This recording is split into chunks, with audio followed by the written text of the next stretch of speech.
전설야담. 도적에게 잡힌 암행어사. 조선 숙종 때 일입니다. 한 암행어사가 왕명을 받들어 여러 지방 백성들 형편을 살피던 중 하루는 산을 넘다가 그만 길을 잘못 들어 골짜기를 헤매었습니다. 숲이 우거진 산속에서 길을 찾지 못한 가운데 어느덧 해가 기울자 어사의 마음이 급해졌습니다. 어사는 데리고 다니는 종자에게 말했습니다.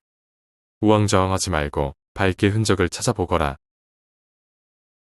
이리저리 왔다 갔다 하던 종자는 어사의 눈치를 봐가며 길을 더듬은 끝에 어렵사리 몇 가구가 모여 사는 산골 촌락을 발견하고 안도의 한숨을 내쉬었습니다. 어사는 종자로 하여금 마을 입구에 있는 집으로 가서 주인을 좀 불러보라고 지시했습니다. 종자가 살인문에서 집안을 향해 여러 차례 소리치니 주인이 문을 열고 나왔습니다. 늦신데 이리 시끄럽소? 길 잃은 나그네입니다. 날이 셀 때까지 잠깐 쉴 수 있겠습니까? 어사는 신분을 감춘 채 신세 좀 지고 싶다고 말하며 당연히 허락받으리라 생각했습니다. 그런데 몸이 건장한 주인은 당황해하면서 나그네에게 되물었습니다. 이곳은 길손이 못 들어오는 곳인데 어떻게 오셨는지요? 산길을 걷다 길을 잃어 산속으로 잘못 들어왔고 여기까지 오게 됐습니다. 예상 밖의 질문에 어사는 솔직히 말했으나 집주인은 고개를 갸웃하며 이상하다는 듯한 표정을 지었습니다. 어사가 밤이 깊었으니 아무데서라도 머물게 해달라고 재차 부탁하자 집주인은 마지못해 아랫방으로 안내해 줬습니다. 여기서 쉬시지요. 고맙소. 그럼 오늘 밤 신세를 지리다. 어사가 방 안으로 들어서는 모습을 보고 집주인은 뒤돌아 안방으로 들어갔습니다. 너도 방으로 들어오너라. 어사가 이렇게 권했지만 종자는 밖에 있겠다면서 방으로 들어가지 않았습니다. 집주인의 반응에서 뭔가 수상하다고 느낀 종자는 곡간벽에 숨듯이 기대어 밤을 보냈습니다.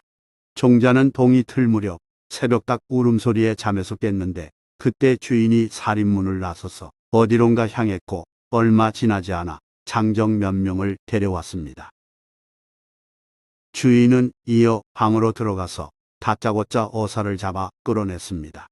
그 모습을 숨어서 지켜보던 종자는 얼른 몸을 피해 걸음아 나 살려라 하는 마음으로 달아났습니다. 한 놈이 더 있었는데 어디로 갔지?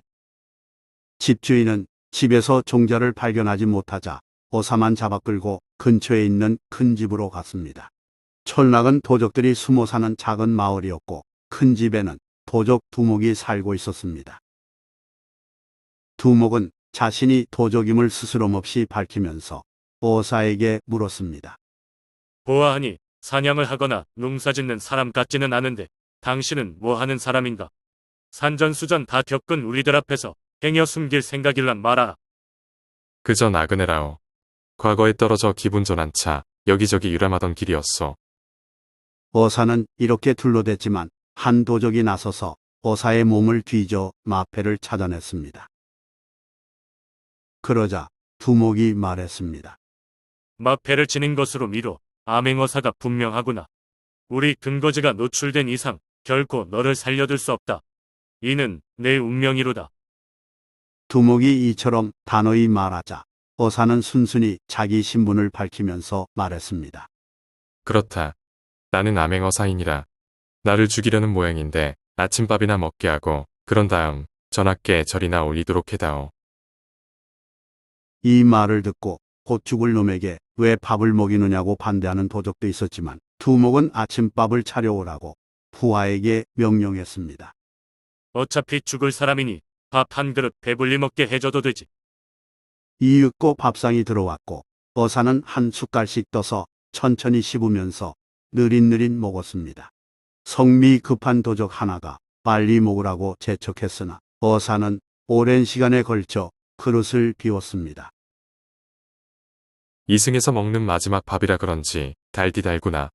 이제 전하께 하직 인사를 올릴 테니 방석을 하나 내주오. 어사가 예를 갖춰 절해야겠다면서 방석을 부탁하자 두목은 어이없다는 표정을 지으면서도 부하에게 말했습니다. 아무거나 방석을 내주거라. 한 도적이 투덜거리면서 방석을 내주자 어사가 말했습니다. 대궐에는 4개의 궁이 있으니 각각 4배씩 올려야겠군. 어사는 옷매무새를 가다듬고 궁궐이 있는 방향을 향해 말했습니다. 전하, 멀리서 하직 인사 올리나이다. 그리고는 방향을 조금씩 바꿔가며 총 16번에 걸쳐 절을 올렸습니다. 인사가 모두 끝난 줄 알고 한 도적이 나서 어사의 팔을 잡으려 하자 어사가 도적의 손을 뿌리치며 말했습니다. 내 부모님께도 하직 인사를 올려야 하지 않겠소. 부모님이라는 말에 도적이 물러서자 어사는 자기 집이 있는 곳을 향해 각각 2차례 절을 올렸습니다. 불초소생, 아버지께 하직 인사드립니다. 불초소생, 어머니께 하직 인사드립니다. 어사는 이어 맏형과 큰누님에게도 절을 올려야 한다고 말하면서 각각 2차례 절했습니다. 한 도적이 보다 못해 비아냥거렸습니다. 그놈의 양반은 예절 차리다 죽겠구나.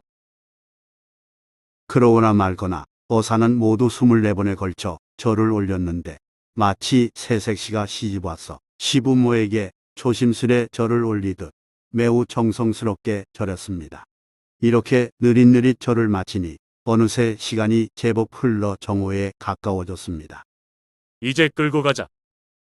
지루한 시간을 참고 기다려준 도적 두목이 마침내 어사를 방에서 끌어내 마당으로 데리고 나섰습니다. 그때였습니다. 어디선가 군사들의 외침이 들리는가 싶더니 곧이어 관아의 나절들이 무기를 들고 두목 집으로 들이닥쳤습니다. 너희들은 포위됐으니 즉시 항복하거라. 도적들은 뜻밖의 사태에 놀라 어리둥절해하다가 별 수가 없어 붙잡혔습니다. 알고 봤더니 재빨리 도망쳤던 종자가 산을 내려가 관아에 알려 관군을 이끌고 온 것이었습니다. 그걸 기대하며 어떻게든 시간을 끈 어사는 운 좋게 목숨을 건졌습니다. 관군이 조금만 늦었어도 죽을 뻔했기에 어사는 가슴을 쓸어내리며 종자를 칭찬했습니다. 내가 정말 고생했구나. 어사는 종자를 칭찬했고 훗날 친구를 만날 때마다 이 이야기를 늘어놓으면서 한바탕 크게 웃었습니다. 이 전설의 주인공은 귀락당 이만성입니다. 그는 숙종 22년 문과에 장원급제했고 여러 표수를 거쳐 형조 판서와 이조 판서에 이르렀습니다. 좋아요 및 구독은 영상 제작에 큰 힘이 됩니다. 고맙습니다.